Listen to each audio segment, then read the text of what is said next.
The ruins of old Jamestown, 1607 to 1699.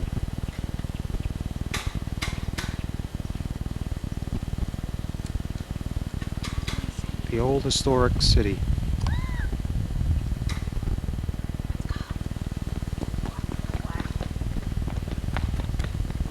Welcome to the Visitor Center. Jamestown, first permanent English settlement in America, 1607.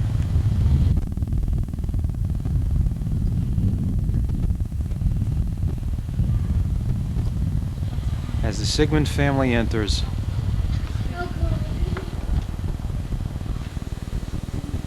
the first residents of Jamestown, those who remained when the ships returned to England after the settlement had been established.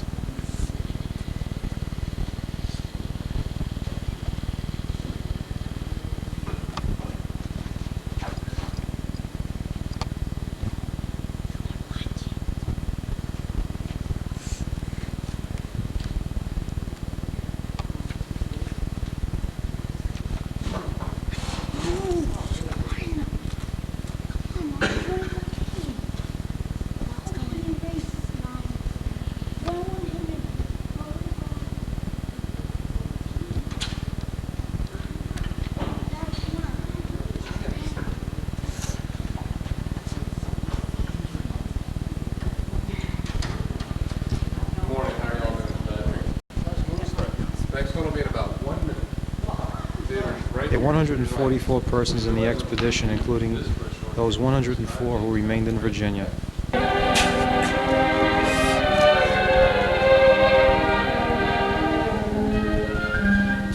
England spoke the words. Go, she said. Go and establish and gain. Unlock the treasury of the New World and secure the glittering path to the Orient. Kindle your religion in the savage heart. Gather the fruits of the teeming frontiers before they spill into other hands. 144 Englishmen with names like Brooks, Archer, Ford, Midwinter, Webb, Smith became the voice of the words. The words were translated into the act, translated into 3 ships, the Susan Constant, the Godspeed, the Discovery, translated into a voyage over the shadowy seas, into Jamestown, into the country whose name we are still saying. The time was 1606. The great frontiers spun like an ornament before the eyes of the old world. The age of opening horizons. Ideas and bold deeds were partners in the search. 144 Englishmen were being drawn into this fierce orbit of history. They came to a new continent, where the track of a white man could be rubbed out as though he had never been there at all.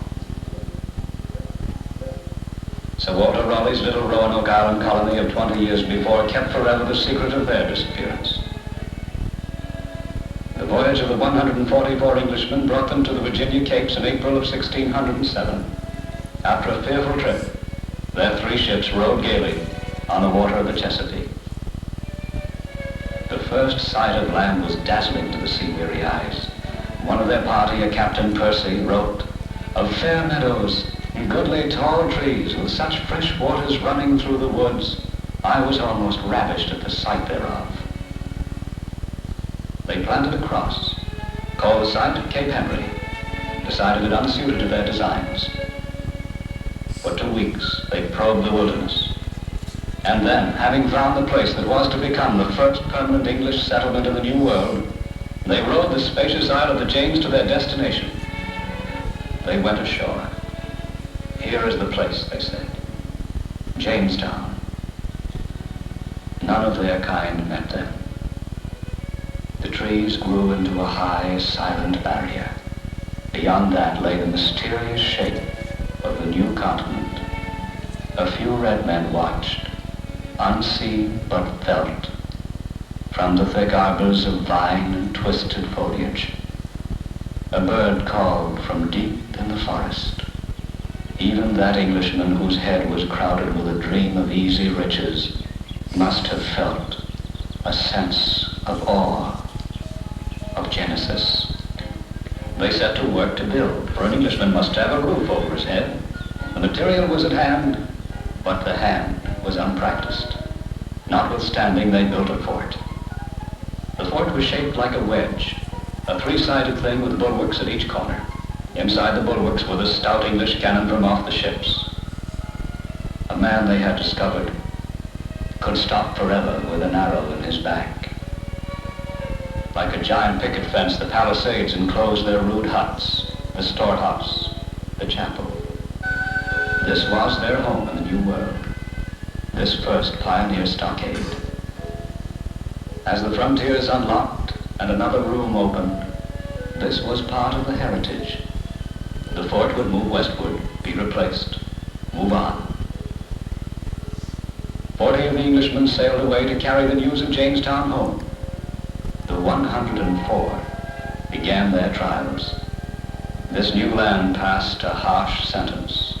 Unpredictable elements scattered plans, shattered hopes. Industries such as glass-making, lumbering, silk culture, wine-making remained a potential. The artisans complained of their tools. The gentlemen drifted from one grand illusion to another. Where were the streets lined with gold? The easy riches. The London company under whose banner they traveled would wander too. By autumn, the shadow of disease began to fall upon them, long and sharp as a needle. The water was bad. The marshes had been alive all summer with an unholy song.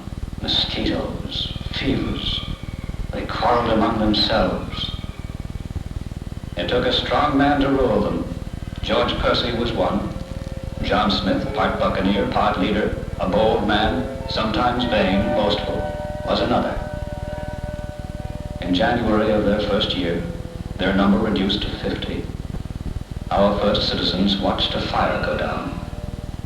Smoke from the expiring fort drifted over the marshes. Reverend Hunt's few and beloved books were in ash. So was Ford's mattress. The fire fizzled out under a grieving January sky. More than one haggard, bone-weary, heartsick, homesick Englishman must have suppressed an image of night drawn snugly down over London town, the flares coming up to light his way, remembered lanes, gardens, firesides, faces, and would have walked away from this Jamestown without a backward look. But they found the spirit to rebuild the fort, went back to the business of survival. The winter of 1609 to 1610, a classic. The starving time, cruel to the bone, beyond the power of telling. Each man an experiment in endurance, each man a grave digger. Sir Thomas Gates and his company, come from England over a slow route of shipwreck, hardship, found a cheerless welcome. The streets of Jamestown motionless, derelict, stores gone, hope gone, abandoned, Gates decides. The riddle band went aboard the ships. The voice goes out of Jamestown. There intervenes then one of those communications with destiny that seemed larger than the affairs of a few lost men. Lord Delaware and his company sail into the Chesapeake, meet Gates and his survivors of the Jamestown ordeal. They turn back. The pulse of Jamestown begins to beat more steadily now. By 1612, there is a town in miniature sitting on the edge of a fabulous continent. Fabulous beyond the reach of their imaginations. The words that had sent the first Englishmen were echoing a little stronger now. There was a feeling of permanency in the air. Our colonial architects of representative government met in the Jamestown Church in 1619, another stitch in the fabric of American democracy. A town is a living thing, reflects the stages of its inhabitants' growth or decay. Jamestown is growing. By 1620, there is a town such as might attract newcomers. The land is still an uneasy beast in his ever-narrowing cage. But it is possible to have a day in which the crises do not landslide. There is a hearth, before which you may sit quietly at day's end with your family and your friends. Cargoes arrive and leave for England. Life is no longer geared to the strictest necessities. Tobacco is the spur that's riding the time to a better pace. They came searching gold and found a yellow weed. Tobacco was the ladder to fame. Tobacco was silk and satin, glass panes for your windows, brick for your house, a gleam of silver on your table, the first glimmer of long-denied luxury. Tobacco laid the foundation of the Southern character. John Rolfe's little experimental station, his tiny cottage, was the forerunner of the great plantations to be built on slave labor, broad acres, and the weed. Tidewater, Virginia, that bright particular star on the American continent, was coming into being. But how many names had gone through the wildly swinging door to death before a man could say tomorrow, and not wonder seriously whether he would be here tomorrow? There are more anonymous names than famous names in the earth of Jamestown, and Jamestown lives. Events, however, never moved at an even pace. One step forward, one back. In 1622, the step back wore soft moccasins on his woodland feet.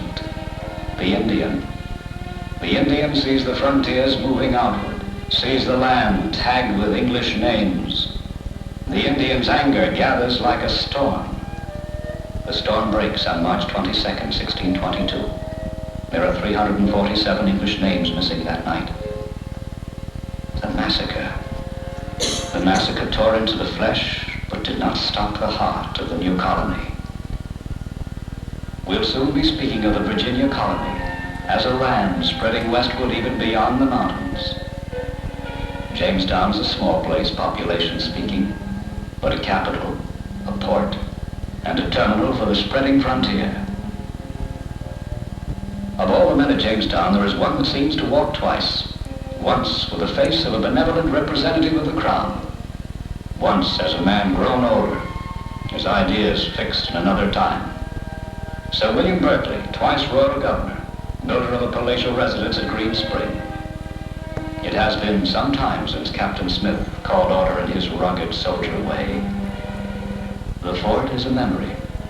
The legislature meets in the State House. The architecture of government is turning on its foundations toward a more liberal era. Sir William could not grasp the trend, and it came to meet him in the person of Nathaniel Bacon and his followers. A rebellion flares briefly, goes out, during which time Jamestown becomes host to another fire, burns to the ground, rebuilds. Perhaps in the ash of this burning lay the design of the new capital, but it took one more fire, the destruction of the State House in 1698, to make the design a reality. In 1700, the roots of Jamestown were planted in a new place, in Middle Plantation, now called Williamsburg. This was no frontier town, but a little city that seemed born on a ray of light. Intellectual vitality is captured, dispersed, given new meanings by the College of William and Mary. Here is a brilliance, the meeting place of such men as Thomas Jefferson, George Wythe, Patrick Henry. The House of Burgesses now convenes in Williamsburg. The arts awaken. Here, as Jamestown fell into a long sleep, came the noontime in Virginia. The colonial era ended in 1781 when the British marched to a field in the shadow of battle-scarred Yorktown and surrendered a dream that had begun 20 miles away at Jamestown. Jamestown, gradually abandoned over the years, became the plantation fields of the Amblers and the Travises. The roots of tall trees threaded the bones of Brooks, Archer, Ford, Midwinter, Webb, Smith. Englishmen, born to become Americans.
Here, Julia.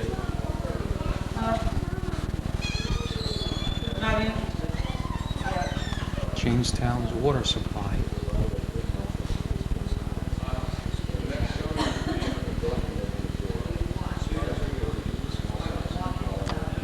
Speaking of activities at Jamestown in late spring and summer of 1609, Captain John Smith relates, made a well in the fort of excellent sweet water. The early colonists at Jamestown, for the most part, obtained water for drinking and household uses from wells dug on site. These shallow wells were often contaminated from the surface or by action of the river tide. Consequently, impure water was a serious and constant threat to the health of the settlement.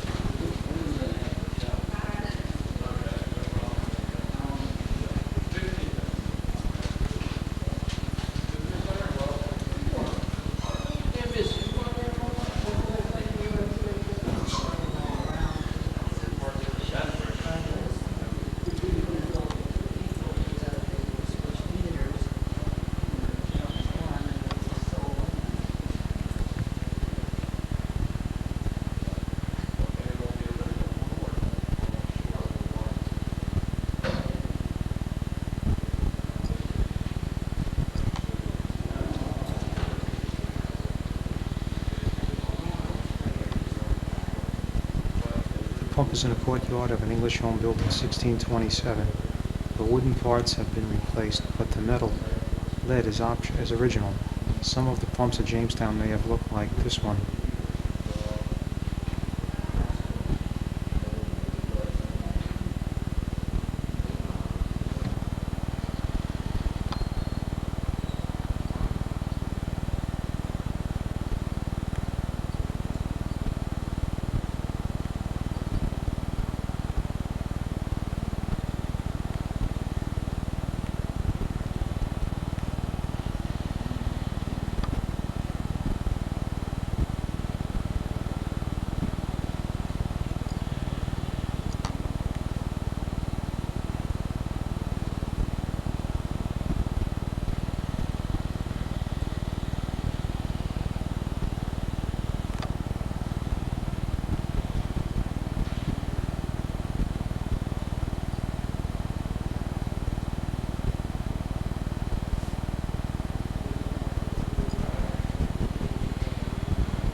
The grim struggle.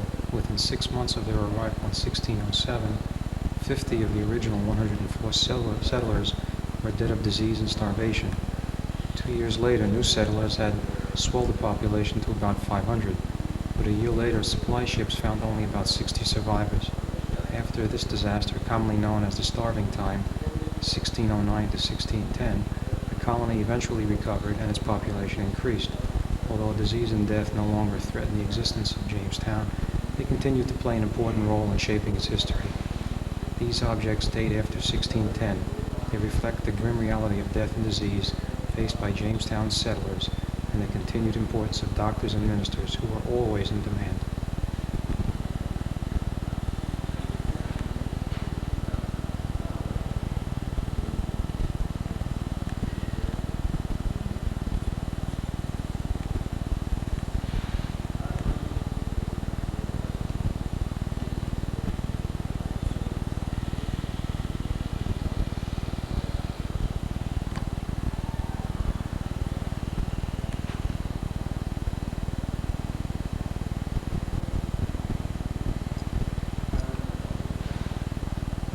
Scale model of Jamestown as it might have looked back in 1607.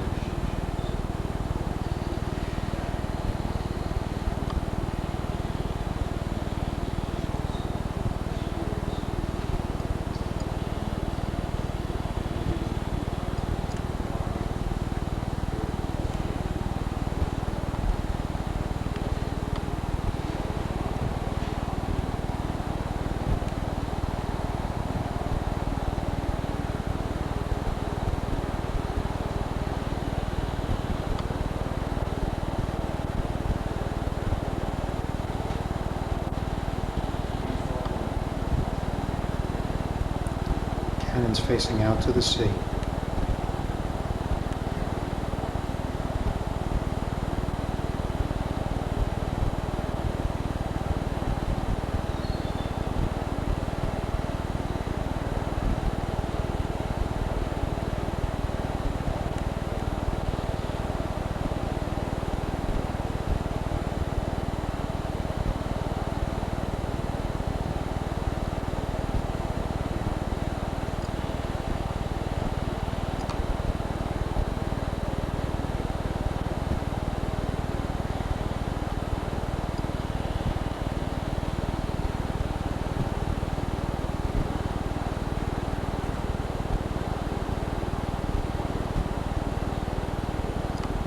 A recreation of a room in a dwelling in Jamestown.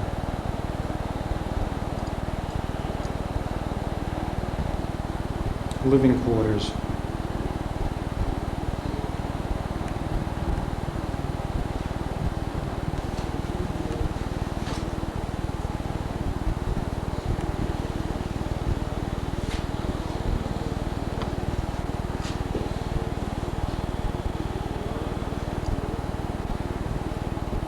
This is the hammer of a 17th century pile driver excavated at Jamestown.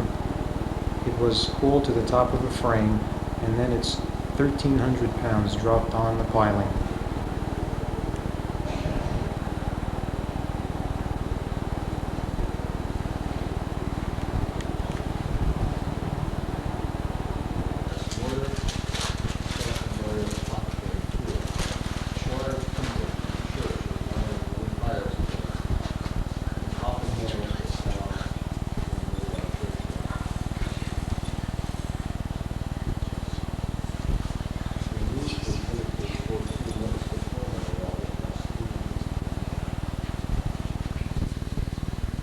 Godspeed.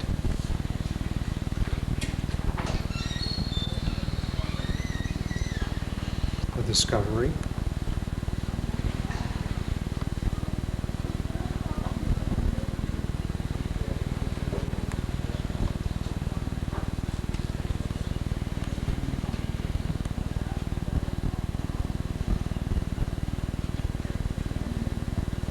Centuries from now, today's spaceships may seem as small and vulnerable as do the little fleet that brought the first settlers here. The Susan Constant.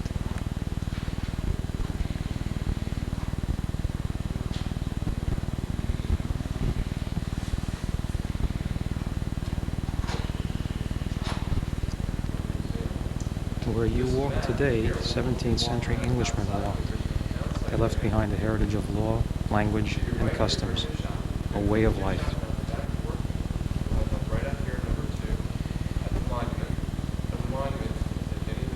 On to the ruins.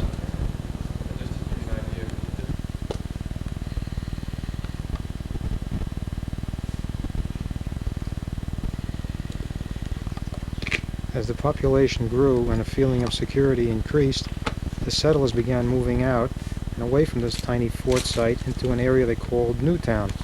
Substantial brick homes were built, reflecting the town's increased tobacco trade.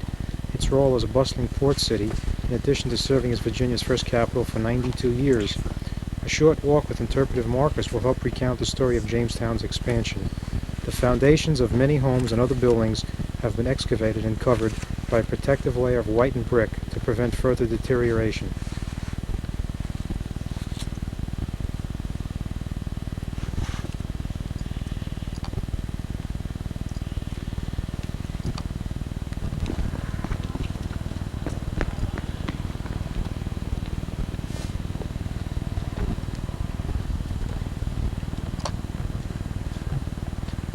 Tercentary Monument.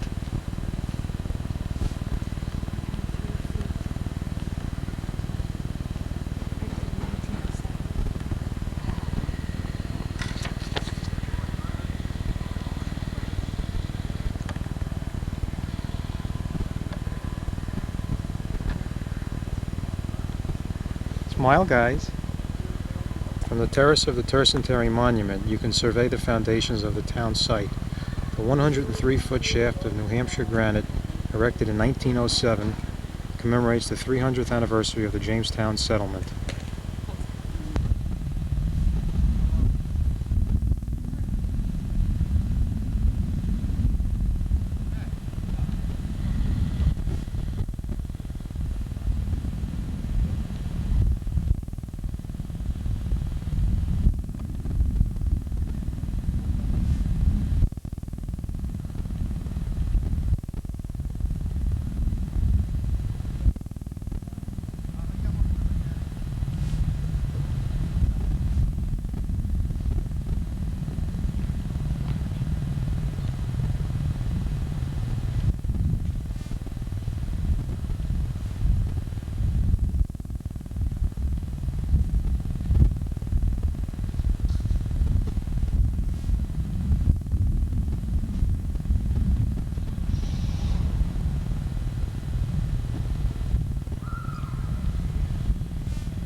Jamestown, a place of beginnings.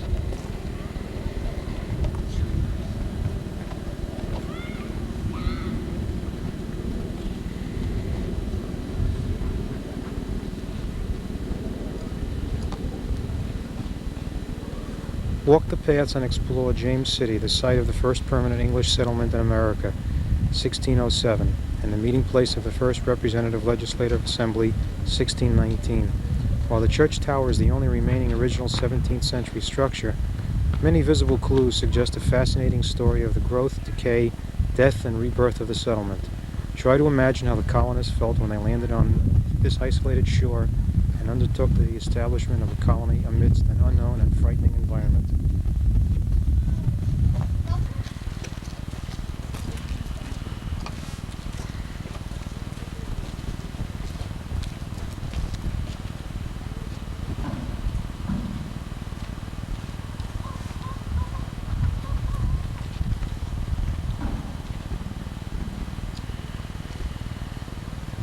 This is the statue of Princess Pocahontas and Captain Eric Sigmund.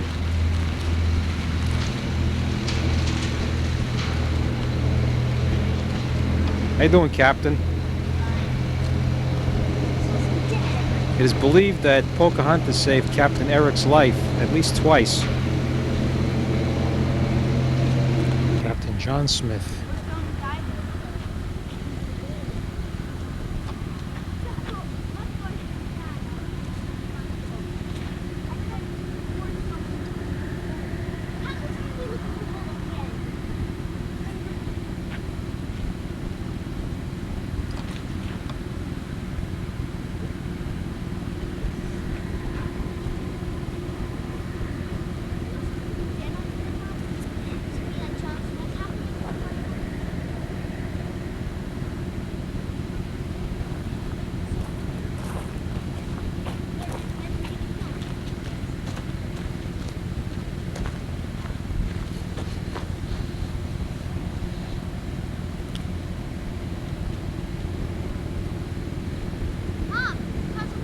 Wait, I know that's mine.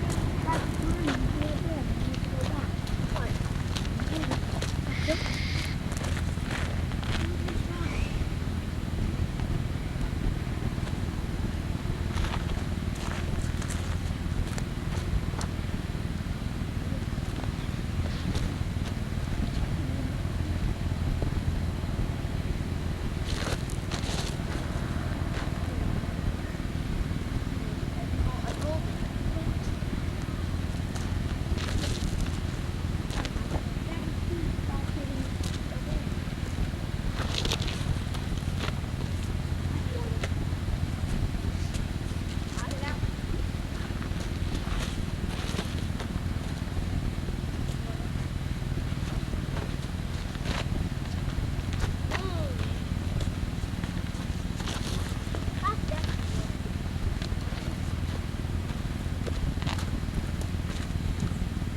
Go back.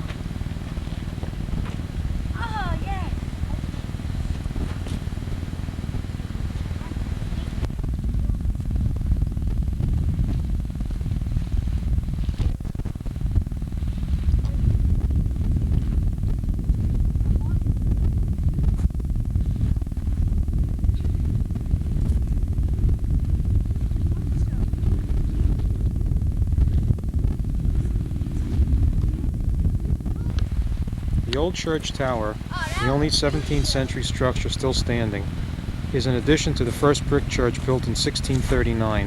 In 1907, the colonial Dames of America built a memorial church over the foundations of the 1639 brick church and an earlier frame church constructed in 1617.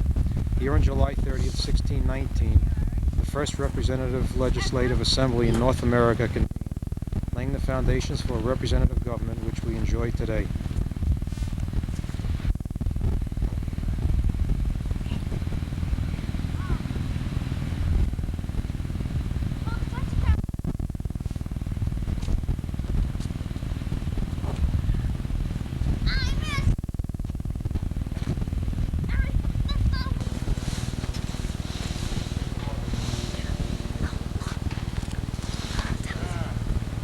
The Robert Hunt Shrine is dedicated to the colony's first Anglican minister.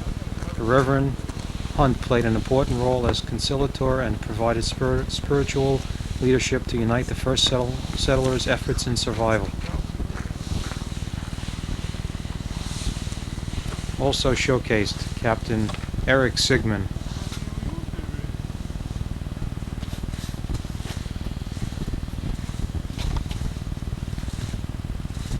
Also showcased Corporal Sean Sigmund.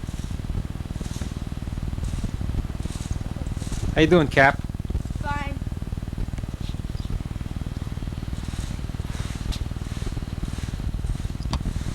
The memorial cross marks some 300 shallow graves, hastily dug by the colonists during the winter of 1609 to 1610, known as the Starving Times.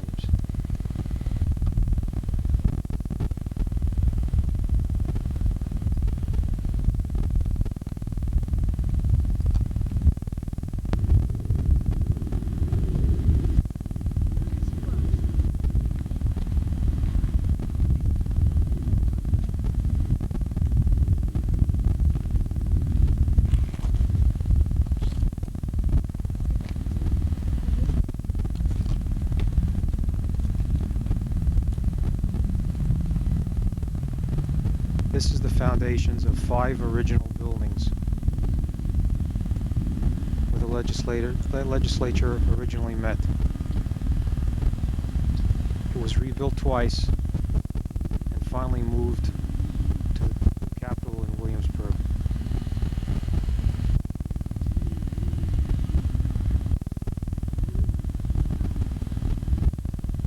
The structure was originally about 2 stories high.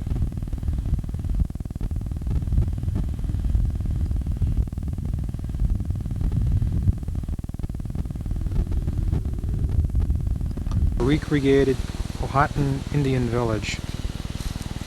Here we see Corporal Sean Sigman of the Colonial Army.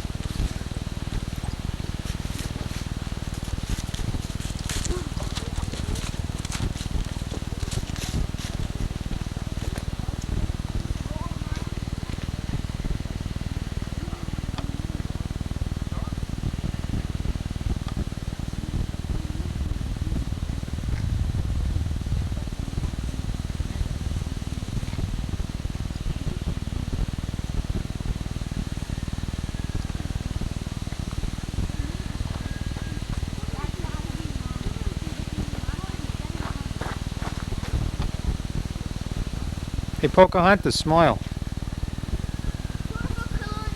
What the inside of an Indian hut might look like, with possible implements, food, cooking,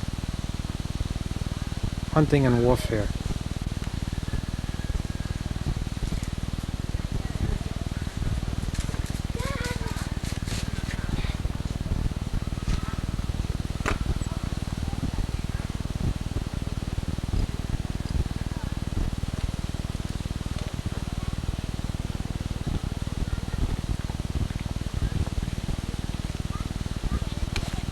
Another hut.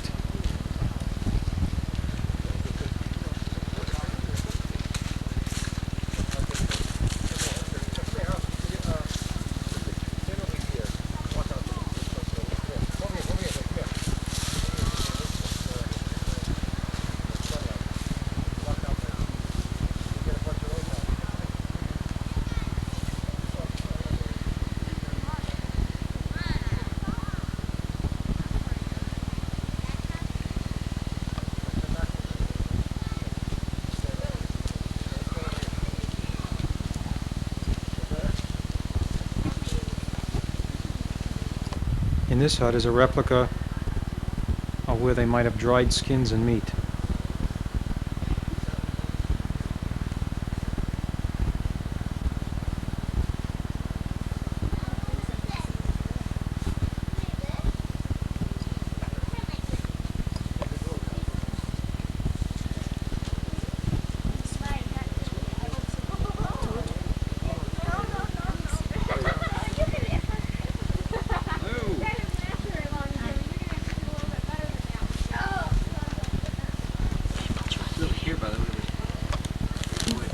Considered living quarters for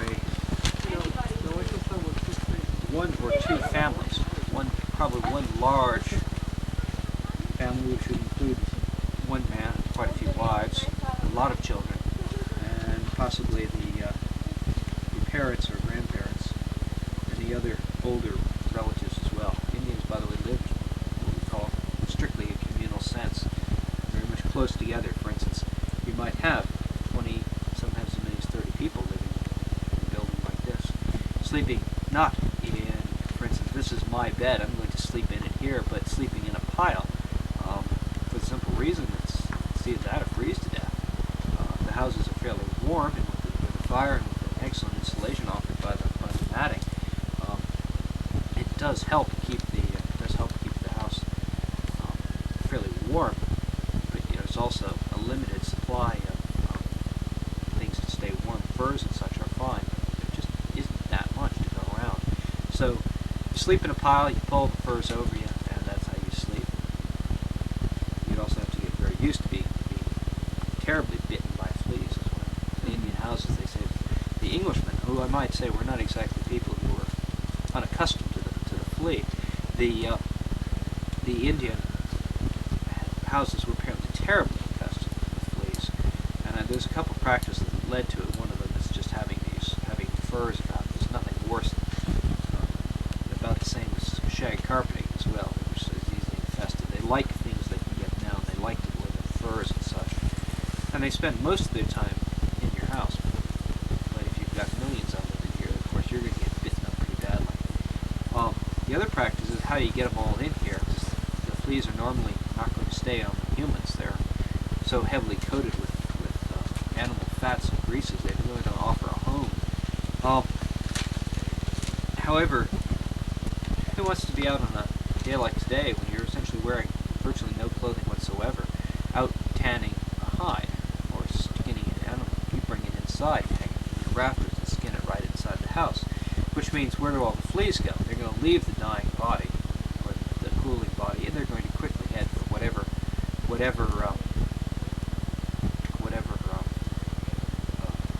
shelter, home, wherever they can go as quickly as possible. Which means into the furs, into the house, everywhere.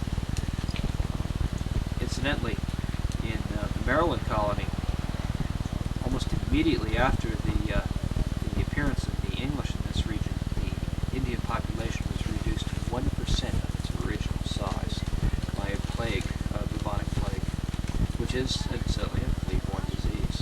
So apparently, picked up English fleas, or the English rats helped transmit this disease, and the Indians of the Maryland colonies were almost completely wiped out. Somehow these Indians here were more fortunate. I don't know how. Just got lucky, I guess.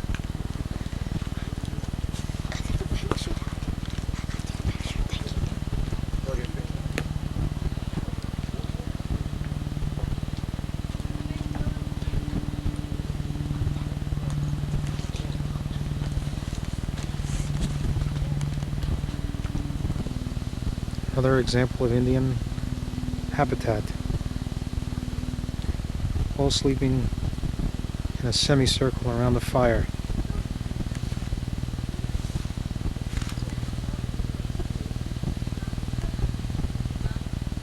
As you can see, shelf space was very limited.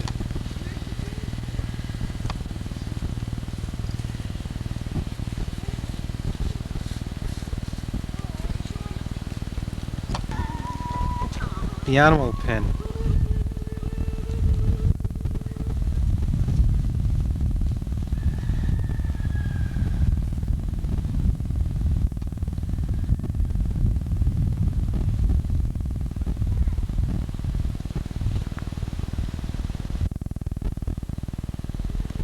While the Indian village may have been outside the fort, the villagers, for safety and protection, stayed inside the fort. We are now about to go into a replica of a colonial fort.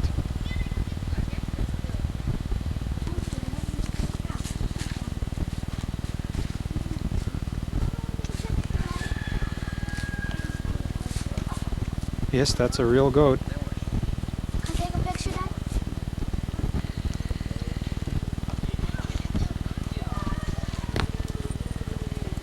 Eric!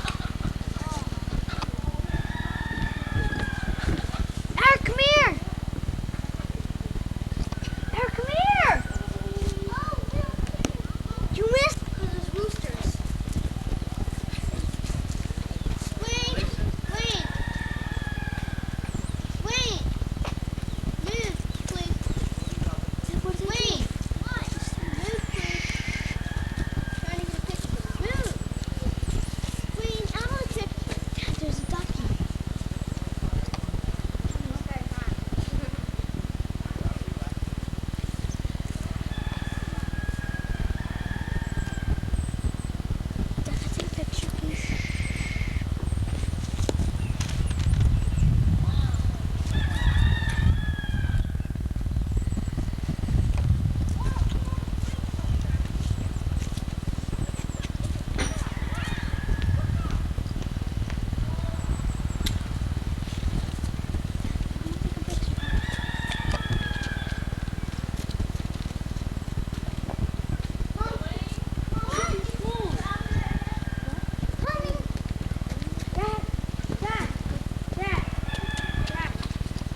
typical colonial citizen.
This was in case the Indians did not.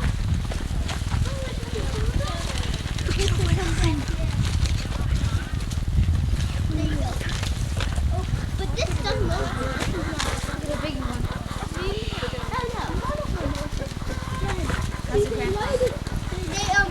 stuff it in there and pop.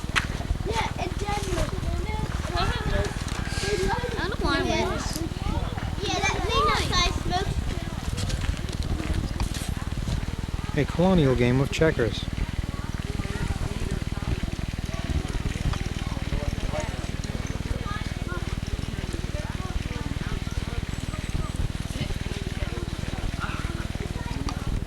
The armament shed.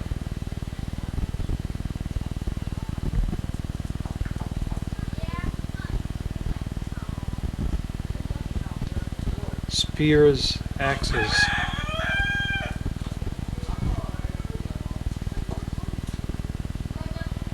Shield. Chainmail. Armor plating.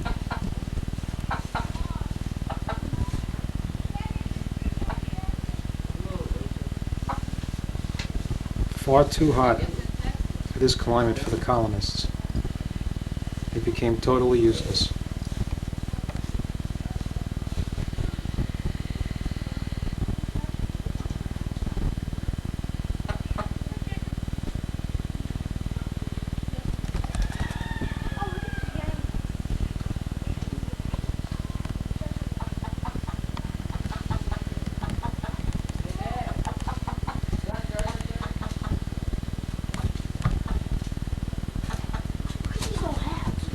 The remnants of a church.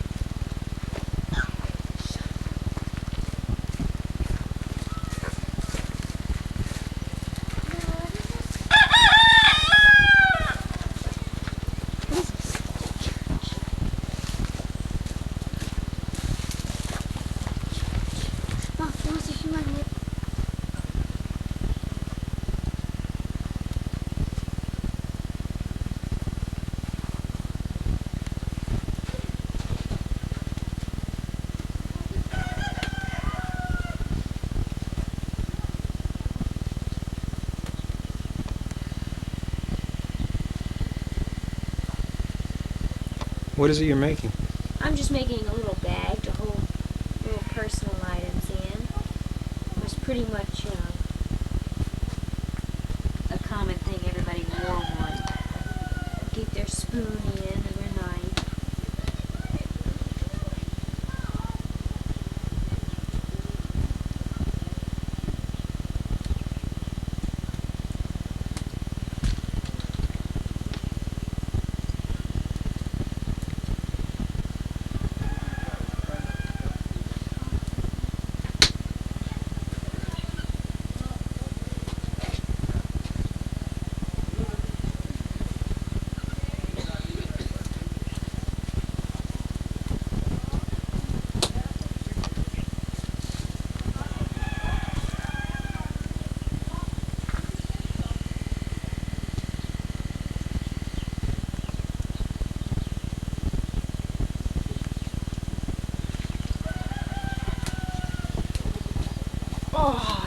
the exterior of the church.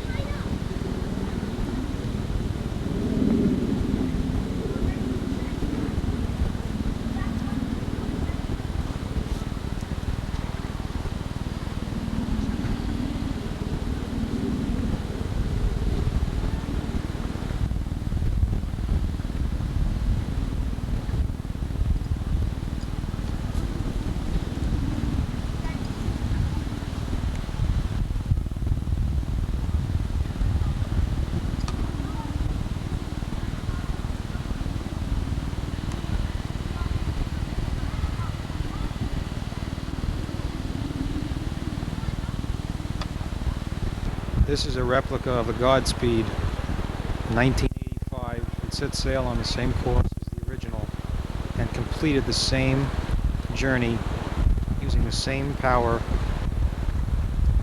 as to the early colonists.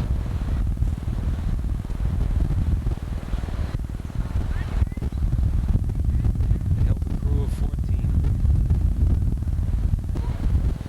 The Susan Constant.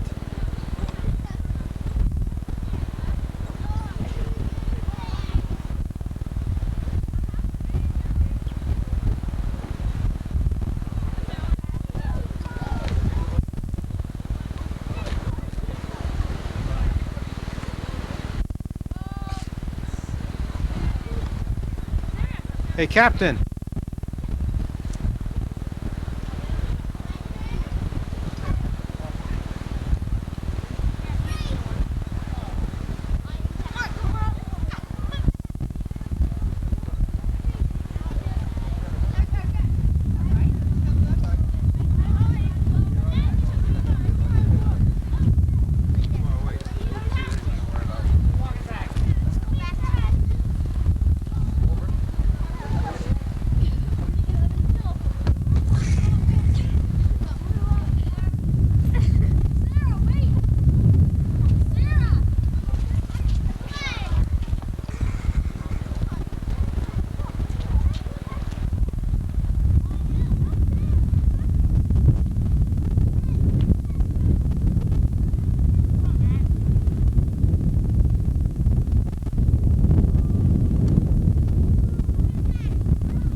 Goodbye, Jamestown. Welcome, Yorktown Victory Center.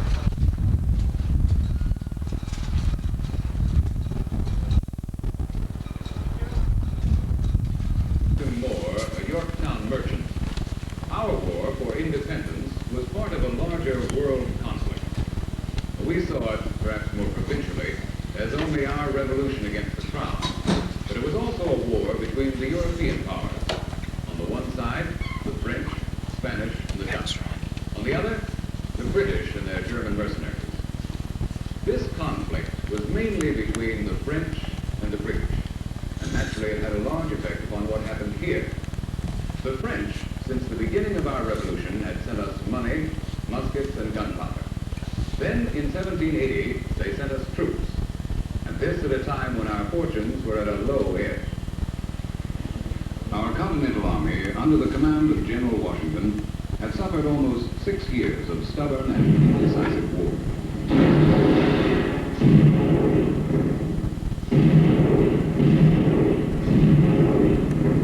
What most of us believed to be but a brief conflict had become an endless nightmare of hunger and defeat.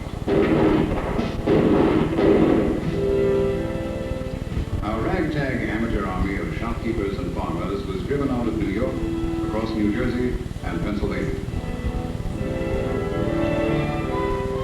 We lost Georgia, where beaten back in the Carolinas and suffered setbacks in Virginia.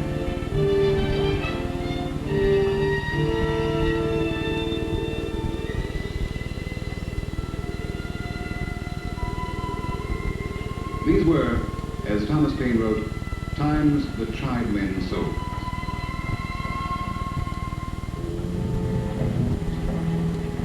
After Valley Forge, it seemed we had survived the worst. But the worst was yet to come.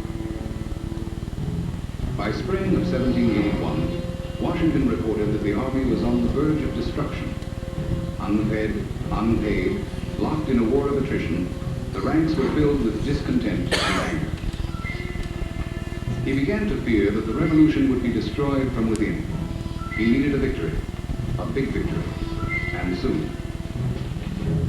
So the 49-year-old Virginia planter turned general traveled to Newport, Rhode Island, to plan a joint campaign with the 55-year-old veteran warrior, the Comte Jean-Baptiste de Rochambeau, the commander of the French army in America.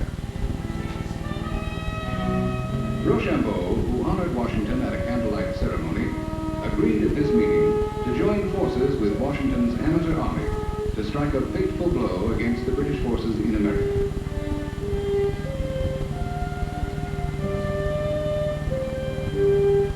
The two commanders disagreed, however, on where to attack. Washington wanted to attack the main British garrison in nearby New York. The French were reluctant to challenge this stronghold and preferred instead to move against the British army in Virginia. There, Charles Lord Cornwallis, who had burned all his excess baggage to strip his army down to a swifter fighting machine, was about to press the war against the 25-year-old Lafayette.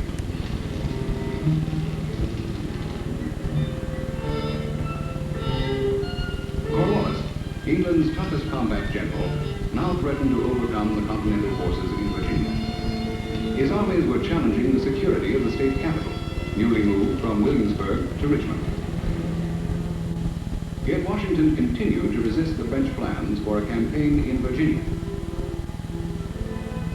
In early July, when Rochambeau and the French army joined Washington at his headquarters on the Hudson River, preparations began for the attack on New York. Then something happened which was to change Washington's strategy. Cornwallis was falling back to the sea. Under orders from his superiors in New York, the British general was marching his army to the Virginia coast. New York, they had learned, was in danger of attack and might need reinforcements. Cornwallis was to seize a port where men could be picked up by boat and rushed north if needed. Thus, he finally fell back to a small port called Yorktown. The French fleet, under Admiral de Grasse, had just set sail for nearby Chesapeake Bay. From there, they might blockade Cornwallis. Washington now committed himself to a 500-mile march to Yorktown to trap Cornwallis by land.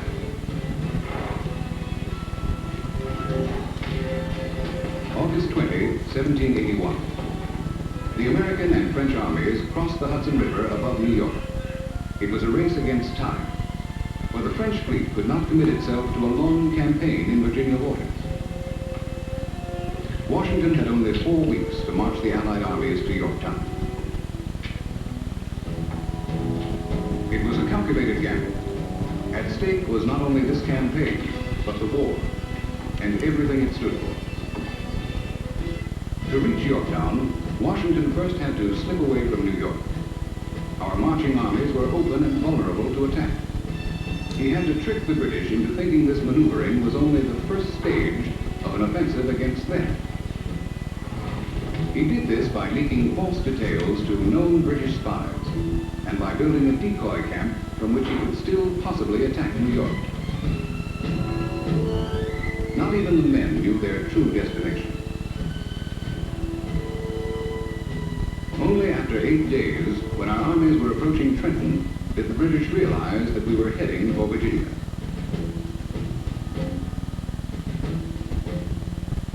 We were coming here, to Yorktown, where the York River meets Chesapeake Bay.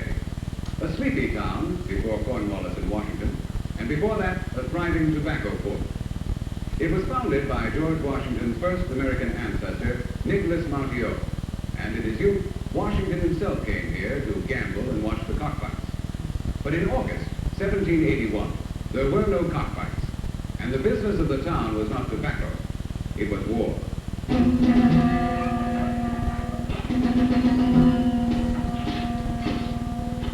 Cornwallis was digging in. Although he had beaten Washington in New York 5 years before, Cornwallis prepared for the worst. He had to defend what he called acres of unhealthy swamp. But he had over 7,000 of Britain's finest troops with which to do it. On the march south, outside Philadelphia, Washington again faced a crisis that so often plagued his army, the lack of funds. Some men, unpaid for months, talked of refusing to face British guns, or the smallpox and malaria that lurked within Virginia's summer heat. A threat of desertion hung over the long march. To meet that threat, Washington hurried on ahead to Philadelphia, to Congress, to ask for money.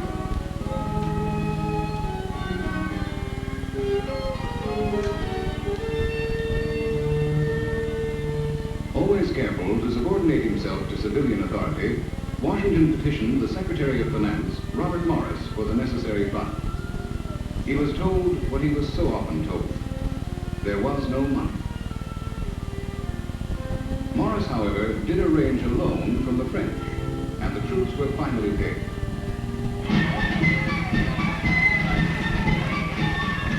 The army marched through Philadelphia, not as if they were en route for a great battle, but as if they were already victorious.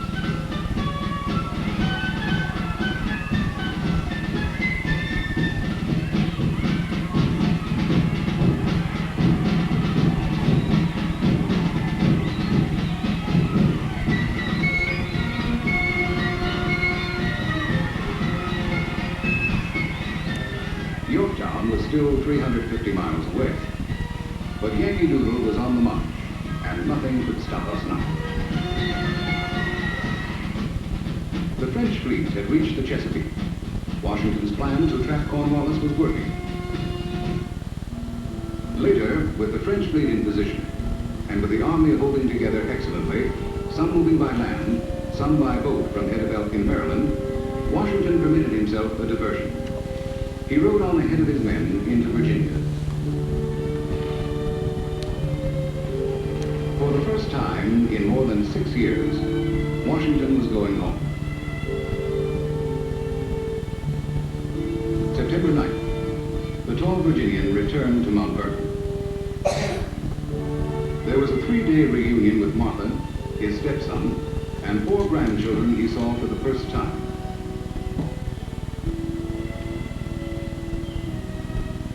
While he was there, a prelude to the Battle of Yorktown began.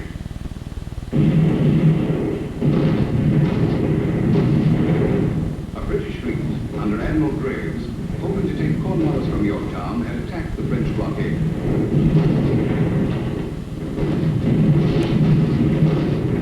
On the outcome of this battle off the Virginia Capes rested our fate as a new nation.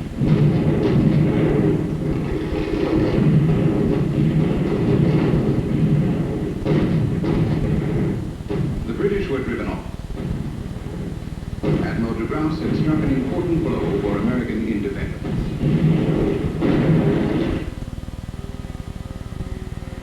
In Yorktown, Cornwallis could feel the track closing.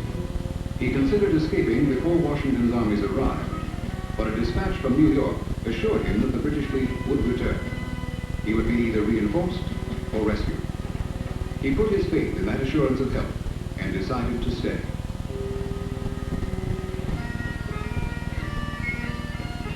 September 22nd. The American and French armies arrived at a camp outside Williamsburg, Virginia, only 15 miles from Yorktown. They had come, some overland, some up the James River from the Chesapeake. Washington had moved his forces almost 500 miles in 4 weeks. Here, his armies, and those commanded by Rochambeau rendezvoused with French troops brought from the Indies, and the American army already in Virginia, commanded by the 25-year-old Marquis de Lafayette.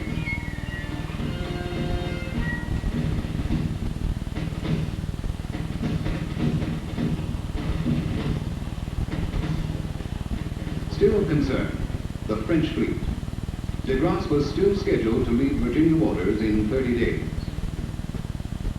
Washington and Rochambeau had only a month to crush Cornwallis. They immediately began to make battle plans, setting up temporary headquarters here in Williamsburg. Washington stayed here, at the home of his friend George Wythe, who had been one of the signers of the Declaration of Independence. Rochambeau set up his headquarters there, at the home of Mrs. Peyton Randolph, the widow of the first president of the Continental Congress. What they planned was a conventional siege, where armies grind ahead in moves precisely calculated, as in a chess game. The first move came on September 28th. Washington advanced his forces from Williamsburg to the field of battle.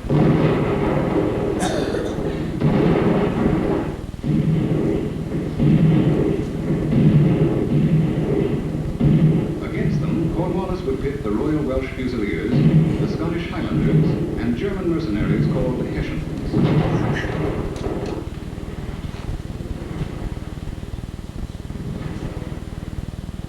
This is the moment we had waited for. Washington more patiently than the rest of us. Under his command, we hadn't had a victory in 4 years. But now we sensed we were nearing the ultimate test, Yorktown. And we were nearing it with numbers we had never had before. With the British, for the first time since the war began, we outnumbered the enemy, and now by nearly 2 to 1.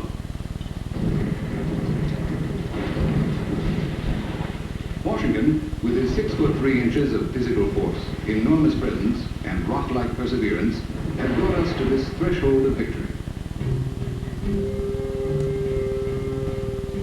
For Cornwallis, every door was shut. There was no way out. His vacillating superiors in New York failed to understand his plight. Each message he received from them promised the return of the British fleet, but none reported that the fleet was actually on its way. To conserve his strength, to play for time, Cornwallis pulled his troops back from his outer lines to form a stronger inner defensive corps. It was a bad mistake. Washington took advantage of this move and pressed the digging of the first parallel, a trench connecting batteries and redoubts barely 800 yards from the coast. Like moles in the night, the men dug and dodged chariots, visited by Washington, who, like a Shakespearean king on the eve of battle, moved among them cloaked in anonymity. It was only later, when someone called him Your Excellency, that the men discovered it was General Washington.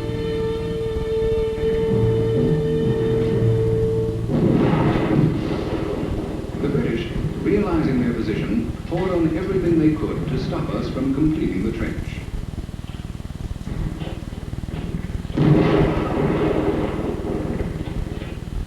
When this first parallel was finished, it was over 1,000 yards long. In graduated steps, the vice around Yorktown was being tightened.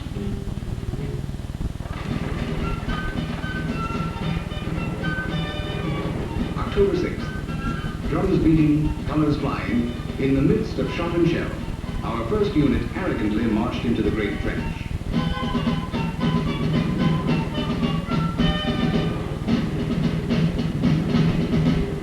In permitting this flamboyant gesture, Washington showed that he, too, could observe a centuries-old military tradition.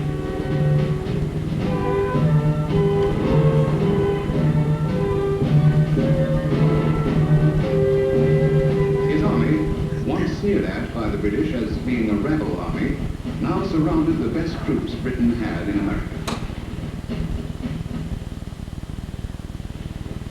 Cornwallis watched what was happening from here, behind British lines. He made his headquarters in a home commandeered from Thomas Nelson, the elderly uncle of the governor who commanded the Virginia militia. Cornwallis was running short on supplies and food. He had already turned out of Yorktown every non-essential mouth. Again, he contemplated fighting his way out, but he still believed that help was on its way. In New York, however, his superiors were too caught up in the excitement of a visit by the 16-year-old son of King George, Prince William Henry, to pay any attention to Cornwallis's predicament. October 9th. Till this moment, Washington had held his heavy fire, conceding that honor to the French. Now, symbolically, he fired the first American cannon of the siege.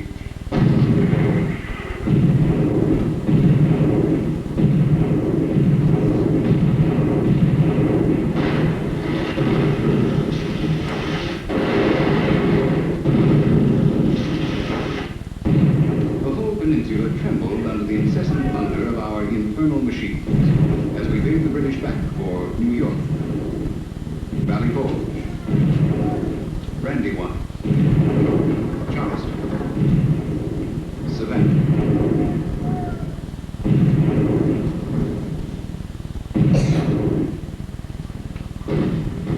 Cornwallis's troops suffered many losses. There was, as one British soldier wrote, no place to hide. When the Nelson house was ravaged by shells, the despairing Cornwallis met with his officers in a cave. October 14th. Washington and our French allies, pressed for time by the impending departure of the French fleet, made plans to tighten their grip on Yorktown. A second trench was ordered dug as close as 300 yards from the British. But two fortifications stood in the way. Both had to be smashed to clear the path for the trench. From here, we could storm Yorktown. Rochambeau's army was to take one of the fortifications, our troops the other. At 7 p.m., a lean, hard, veteran American unit prepared to attack, with their weapons unloaded, with bayonets alone. To lead them, Washington chose the 23-year-old Lieutenant Colonel Alexander Hamilton.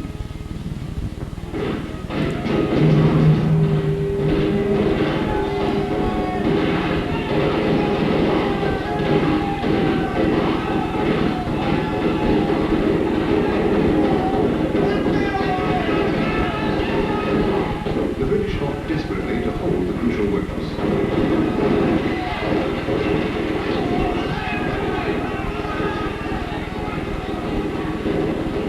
Over within a few terrible minutes.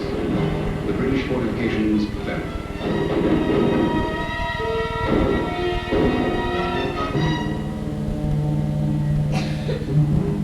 Washington said, "The work is done and well done." For we had now moved within rifle range of the British, only 300 yards away. The next move was to send the men across open ground in an all-out attack on the town itself.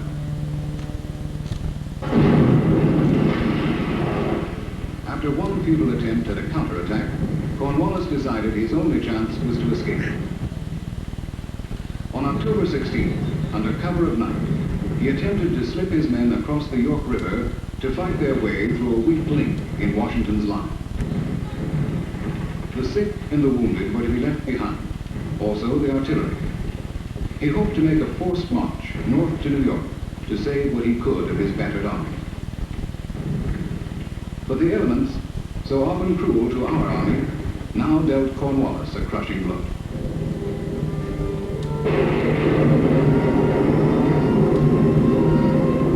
A violent storm drove some of Cornwallis's boats downstream, and some back to shore.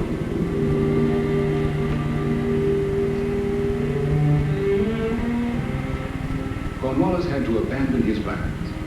His hopes were shattered. There would be no escape.